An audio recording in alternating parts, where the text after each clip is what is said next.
Kantor berita resmi Republik Mimpi. Dan kembali saya mengingatkan Anda bahwa untuk perayaan HUT pertama News.com atau Republik Mimpi, kami mengundang Anda untuk mengirimkan video, foto, kartun, karikatur, bahkan CV Anda untuk menjadi pembawa acara juga boleh, untuk dikirimkan ke PO Box 9310 JKT-DK 13693, atau bisa kirim SMS ke 0817 05 kali 50, atau email ke republik_mimpi@yahoo.com. Nah, sebelum kita membahas soal Pilkada Jakarta yang pastinya seru banget, kita mau mengangkat dua berita yang paling mutakhir. Berita pertama adalah biaya plesir DPR pada tahun 2007 naik sebesar 52%. Bagaimana?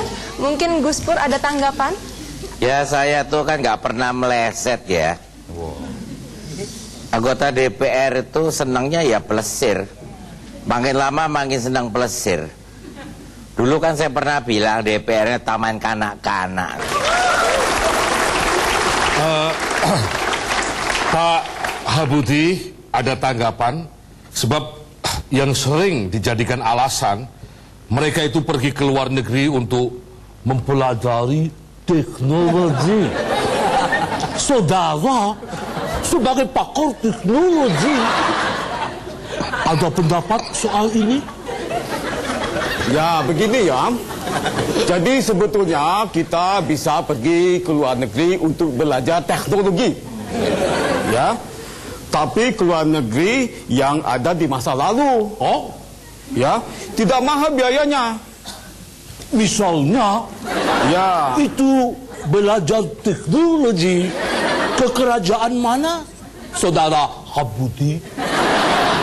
Ya, bisa juga misalnya ya. Maksud saya begini. Ya, kalau mau kunjungan ke luar negeri ya, datanglah ini ke Kerajaan Pajajaran di Bandung. Ya.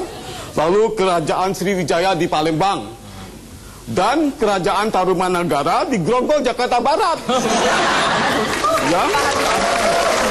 Kalian aja ditambahin Pak Habudi ke kerajaan saya juga punya kerajaan di Jalan Cimbulit, Bandung, Kerajaan Parahyangan. Oh ya.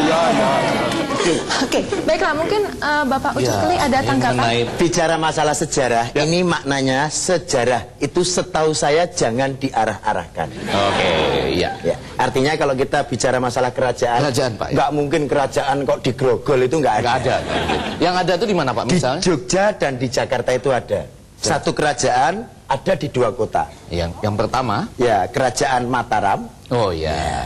Dan yang kedua, Kerajaan Matraman. Ya, balik lagi. Oke. Ini berita kedua, keprihatinan yang positif. Jadi Bapak Wakil Presiden Negara Tetangga, Bapak Yusuf Kala, merisaukan kemewahan dan fasilitas untuk pejabat, termasuk kantor atau ruang kerja yang megah, tapi hasil kerja dan sumbangan untuk kemajuan bangsa tidak sepadan atau malah nol besar. Dia juga mengkritik mentalitas pejabat yang silau dengan hal dari luar negeri tadi, sehingga makin menjerat Indonesia dalam ketidakmandirian. Begitu ya. Bapak, bagaimana Bapak melihat etos kerja yang ada di Indonesia maupun di Republik Mimpi, Pak? Ya, kalau kita membangun rumah itu mewah itu cocoknya bukan untuk pejabat. Ya. Mewah itu kan mepet sawah, ya kan? Ya kan?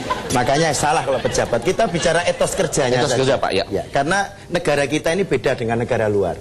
Antara Jepang, Amerika, dan negara Indonesia itu beda cara. Etos kerja di Amerika berdasarkan apa, Pak? Kalau Amerika, besar kecilnya gaji itu ditentukan oleh data statistik. Oh, ilmiah ini. Kalau di Jepang, Pak? Nah, itu gajinya, ya kan? Ya. Besar kecilnya ditentukan oleh kedisiplinan bekerja. Luar biasa. Kalau di Indonesia, Pak? Nah, besar kecilnya gaji karyawan di Indonesia itu ditentukan oleh besar kecilnya gajinya berapa gitu loh. Nah, ya itu. Wapres dari negara tetangga kita sedang risau dengan kemewahan pejabat, maka staf Presiden Republik Indonesia Bapak Sabdan Marbun menginformasikan kepada kita bahwa pemerintah sedang berusaha betul menjalankan program Keluarga Harapan. Jadi untuk rumah tangga sangat miskin, dengan kondisi hamil, atau punya anak usia menyusui, atau punya anak yang sedang dalam usia wajib belajar. Tahun 2007 diberikan untuk 9 provinsi sebagai percontohan dengan 500.000 rumah tangga.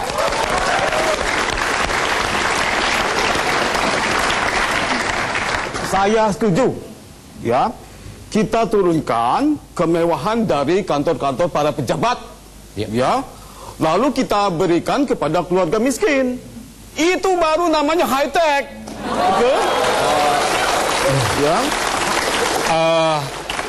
Apa artinya high tech itu? Ya, high tech ya. High itu artinya tinggi. Ya. Tech itu artinya cetek. Ya. Jadi diberikan subsidi dari yang high ya, yang tinggi kepada yang rendah atau cetek. Maksud saya cetek itu yang miskin. Oke? Iya.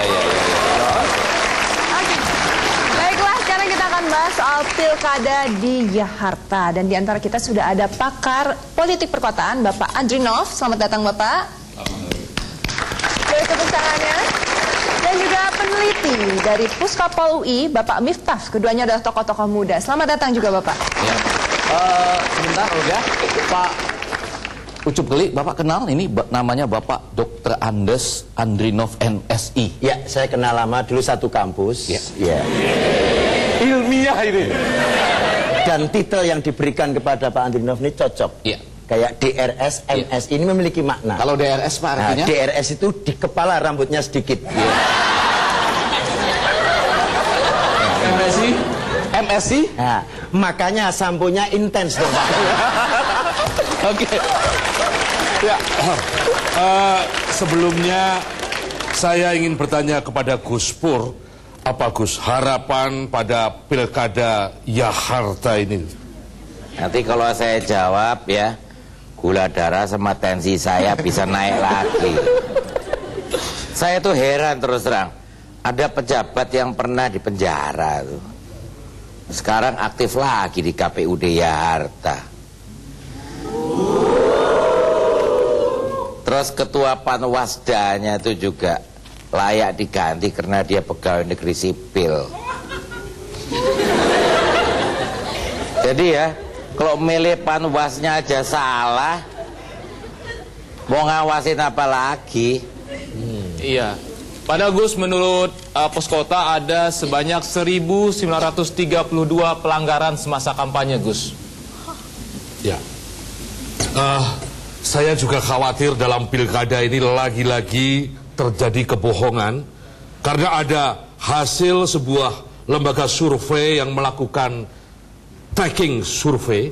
Ya. Di situ disebutkan tracking survei sudah dimulai sejak bulan Mei tahun 2007, padahal salah satu pasangan baru dideklarasikan pada tanggal 1 Juni 2007.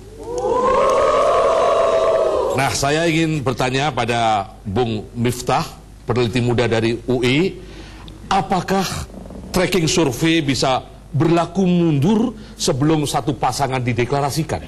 Ya, saya pikir ada banyak masalah dalam publikasi tracking survei ini ya. Pertama, angkanya berapa, metodologinya seperti apa, kemudian banyak sekali kaidah-kaidah ilmiah yang tidak dipenuhi dalam tracking survei ini. Saya melihat survei ini lebih cenderung memenuhi azas iklan kampanye daripada survei, itu yang pertama.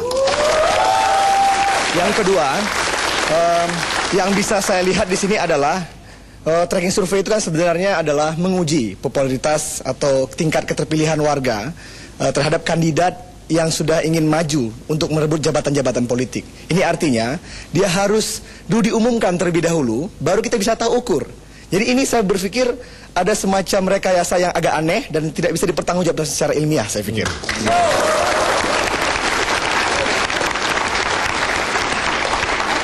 Baiklah pemirsa, perbincangan semakin seru, makanya jangan kemana-mana, tetaplah bersama kami di news.com. Dan jangan cuma BBM. Baru bisa